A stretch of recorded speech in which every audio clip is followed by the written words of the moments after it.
बिस्मिल्लाहिर्रहमानिर्रहीम। अस्सलाम वालेकुम नाज़रीन, मैं हूं डॉक्टर अली और आप देख रहे हैं मेरा फेसबुक और यूट्यूब चैनल। नाज़रीन, बड़ी अहम तरीन डेवलपमेंट्स हैं, बहुत बड़ी खबर आपके साथ हम आज के व्लॉग में शेयर करने जा रहे हैं। और ख़बर ये है कि अमरीका में इस वक्त अमरीकी जो मीडिया है वो जश्न मना रहा है अमरीकी हमलों के अंदर ईरान के अहम तरीन जनरल के मारे जाने के हवाले से इत्तला सामने आ रही हैं। लेकिन नाज़रीन, ग्राउंड रियलिटीज़ क्या हैं, हक़ाइक़ क्या हैं, कि तमाम तर डिटेल्स आपके साथ हम शेयर करेंगे। जबकि नाज़रीन, अमरीकी सदर डोनाल्ड ट्रंप ने ट्वीट किया कि स्ट्रेट ऑफ होर्मुज़ खुला हुआ है, लेकिन जैसे ही इस खुले हुए स्ट्रेट ऑफ होर्मुज़ से किसी ने गुजरने की कोशिश की तो ईरान ने बहरी जहाज़ को तबाह कर दिया है, जिसके बाद सूरत हाल कशीदा है। सऊदी अरब की जानिब से बयान जारी किया गया है ईरान के हवाले से। इसकी तमाम तर डिटेल्स भी आज के इस व्लॉग में आप जान पाएंगे। वीडियो की तफसील में जाने से पहले अगर आपने हमारे इस चैनल को सब्सक्राइब नहीं किया हुआ तो आपसे गुजारिश है काइंडली इसको सब्सक्राइब कर लें और बेल आइकन को ज़रूर दबा दें ताकि हमारी आने वाली वीडियो सबसे पहले आप तक पहुंच सकें।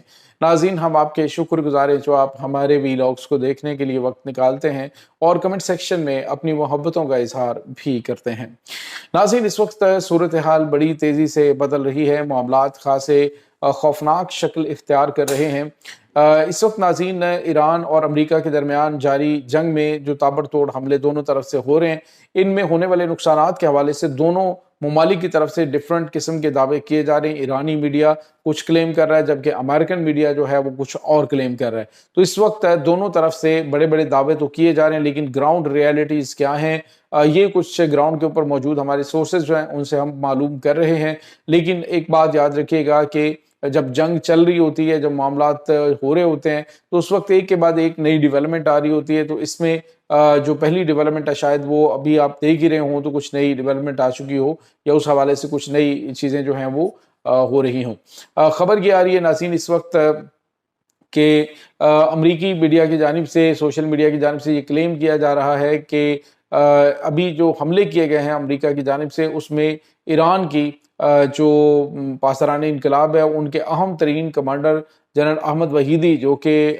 पासरान इनकलाब की अहम तरीन फोर्स के सरबराह थे, उनको शहीद कर दिया गया है। ये खबर इस वक्त जो है वो अमेरिकन मीडिया क्लेम कर रहा है, जबकि ईरानी मीडिया की जानिब से इसकी कंफर्मेशन नहीं की गई है। उन्होंने इस तरह की कोई भी कंफर्मेशन नहीं की। वैसे ईरान जो है वो अपने नुकसान के बारे में कोई चीज़ें छुपाता नहीं है, बता देता है। अगर उनका नुकसान हुआ होता है तो वो बता देता है जी कि फलां हमारे जो है वो नुकसान हो चुका है। लेकिन जनरल अहमद वहीदी के हवाले से ये जो दावा है ये अभी दावे की हद तक है, कोई इसकी कंफर्मेशन नहीं हुई है।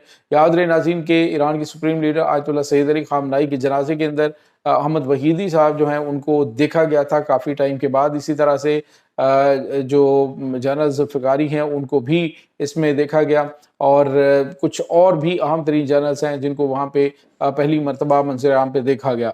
नाज़रीन, ये जो आला कमांड है ये इस वक्त अमेरिका के खिलाफ जंग को लीड कर रहे हैं। हमने आपको बताया था कि कुछ क्लेम्स आ रहे हैं कि हमने कुछ अहम शख्सियात को टारगेट किया है ईरान की फोर्सेस के हवाले से। तो इसमें जनरल अहमद वहीदी जो है उनके हवाले से दावा किया जा रहा है। तो अभी तक कंफर्मेशन हमारे ग्राउंड सोर्सेज जो हैं उन्होंने भी नहीं की कि वाकई इस तरह की कोई बात हकीकत है या नहीं। दूसरी तरफ नाज़रीन, एक और बड़ी और अहम खबर है। अमरीकी सदर डोनाल्ड ट्रंप ने थोड़ी देर पहले एक ट्वीट किया जिसमें उन्होंने कहा कि स्ट्रेट ऑफ होर्मुज़ खुली है और वहाँ से बहरी ट्रैफिक गुजर रही है, हमने ईरान का किबला दुरुस्त कर दिया है। लेकिन नाज़रीन, ग्राउंड रियलिटीज़ कुछ और स्टोरी बता रही हैं। जैसे कि किसी ने ये अमरीकी ट्वीट को देखने के बाद वहाँ से गुजरने की कोशिश की तो ईरान ने वार्निंग दी और वार्निंग के बाद मिसाइलों के ज़रिए उस जहाज़ को निशाना बनाया है। नाज़रीन, ये एक तजारती जहाज़ था जिसको स्ट्रेट ऑफ होर्मुज़ के अंदर निशाना बनाया गया। कल से लेकर अभी तक 3 बहरी जहाज़ों को ईरान ने निशाना बनाया है और अब जो सऊदी अरब है उनकी जानिब से तजारती बहरी जहाज़ों को निशाना बनाने पर मसम्मत की गई है वाशगाफ अंदाज में। ईरान जो है वो तजारती बहरी जहाज़ों को निशाना बना के आलमी कवानीन की खिलाफ वर्जी कर रहा है। लेकिन नाज़रीन, आलमी मुआहदा ही मौजूद था, जो इस्लामाबाद समिट था, इस्लामाबाद जो मुआहदा हुआ था उसकी रूह से ये कहा गया था कि स्ट्रेट ऑफ होर्मुज़ का जो रास्ता है उसी को इस्तेमाल किया जाएगा। लेकिन सऊदी अरब और कतर ने अमरीकी माह पर जो नया रास्ता खोलने की कोशिश की और जो खलीज ओमान का नया रास्ता है उसके हवाले से उन्होंने ٹرائی کرنے کی کوشش کی، جس کی وجہ سے ایران نے ان کے بحری جہازوں کے اوپر حملے کیے تھے۔ اب ناظرین سعودی عرب کی جانب سے ایرانی حملوں کی مذمت تو کی جا رہی کہ عرب ملکوں کے اوپر حملے ایران کر رہا ہے تو یہ بڑا غلط کر رہا ہے، لیکن کبھی ان ممالک نے امریکی حملوں کی مذمت کی ہے کہ جو ایران کے اوپر کیے جا رہے ہیں، جو ایران کے اوپر عالمی قوانین کی خلاف ورزیاں کی جا رہی ہیں؟ آج ناظرین امریکی جو وزیر دفاع ہے وہ یہ کہہ رہا تھا کہ ہم نے ایران کے اسرائیلی وزیر دفاع کہہ رہا تھا کہ ہم نے ایران کو جب پہلا حملہ ہم نے کیا ہے ایران کے جوہری پاور پلانٹ کے اوپر، تو اس کے بعد انہوں نے ایٹمی پروگرام کو آگے نہیں بڑھایا، اور پھر اس نے کہا جی کہ ہم نے ایران کے ایٹمی پروگرام کو اس قابل ہی نہیں چھوڑا کہ وہ جا کے وہاں پہ دوبارہ کام کر سکیں۔ تو سوال یہ پیدا ہوتا ہے کہ جب امریکہ اور اسرائیل کا یہ دعویٰ ہے کہ انہوں نے ایٹمی پروگرام ان کا مکمل طور پہ رول بیک کر دیا ہے، اس کو تباہ کر دیا ہے، تو سوال یہ پیدا ہوتا ہے کہ پھر یہ دوبارہ ایران کے اوپر حملے کیوں کر رہے ہیں؟ ان کو خوف کیوں ہے؟ جب ان کا دعویٰ ہے کہ انہوں نے سب کچھ تباہ کر دیا ہے، ایران ایٹمی ہتھیار نہیں بنا سکتا، تو پھر یہ ایران کے اوپر اٹیک کیوں کر رہے ہیں؟ یہ بات سمجھ سے باہر ہے۔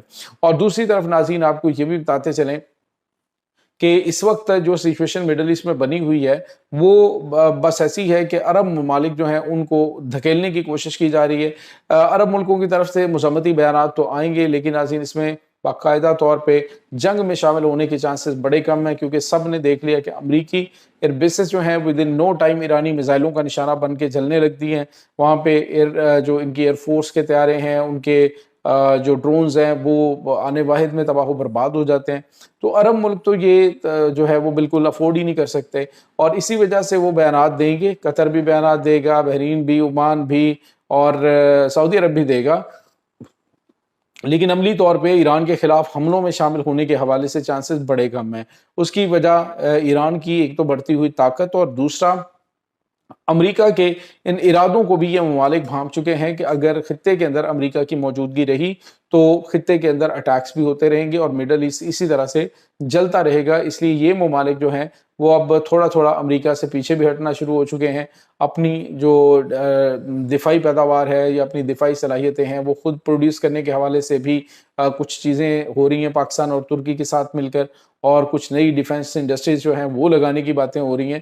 اس کے پیچھے یہی حقائق ہیں کہ یہ ممالک جو ہیں وہ جان چکے ہیں کہ امریکہ ان کا دفاع نہیں کر سکتا ہے، اور جو اس حوالے سے انہوں نے بنائے ہوئے تھے ہوائی قلعے، اور ان کی ٹیکنالوجی کے حوالے سے جو مافوق الفطرت قسم کی کہانیاں گھڑی گئی تھی کہ ایک مچھر جو ہے وہ بھی نہیں گزر سکتا، تو کس طرح سے جو ان کے کمانڈوز ہیں وہاں پہ داخل ہوئے اور ان کے بیڈ روم سے انہوں نے ان کے جنرلز کو اٹھا کے تو قید کر لیا۔ تو یہ تمام تر چیزیں جو ہیں وہ ظاہر کر رہی ہیں کہ یہ جو ٹیکنالوجی اور یہ جس کے اوپر بہت زیادہ ناز ہے، اگر تھوڑی سی توجہ دی جائے تو یہ تمام جو عرب ممالک ہیں یہ اس سے بھی زیادہ ایڈوانس قسم کی ٹیکنالوجی لے سکتے ہیں۔ اور اب یہ ان کو شدت سے احساس ہوا ہے جب ایران کے خلاف جنگ ہوئی ہے۔ اب ایران نے باوجود پابندیوں کے جکڑے ہونے کے انہوں نے نہ صرف خود ترقی کی ہے بلکہ اپنی دفاعی پیداوار اتنی بڑھائی ہے کہ آج امریکہ اور اسرائیل ان کے اوپر ایک حملہ کرنے کے بعد کئی بار سانس لیتے اور کئی بار مختلف قسم کے دعوے کرتے ہیں کہ یہ ہم کر کیا بیٹھے ہیں۔ یہ ناظرین اس وقت تازہ ترین اپڈیٹس ہیں۔ اس تمام صورتحال کے بارے میں آپ کا کیا کہنا ہے؟ کمنٹ سیکشن میں اپنے خیالات کا اظہار ضرور کیجیے گا۔ انشاءاللہ بہت جلد ملتے ہیں ایک نئی ویڈیو میں، تب تک کے لیے اپنا بہت سارا خیال رکھیے گا۔ اللہ وارث۔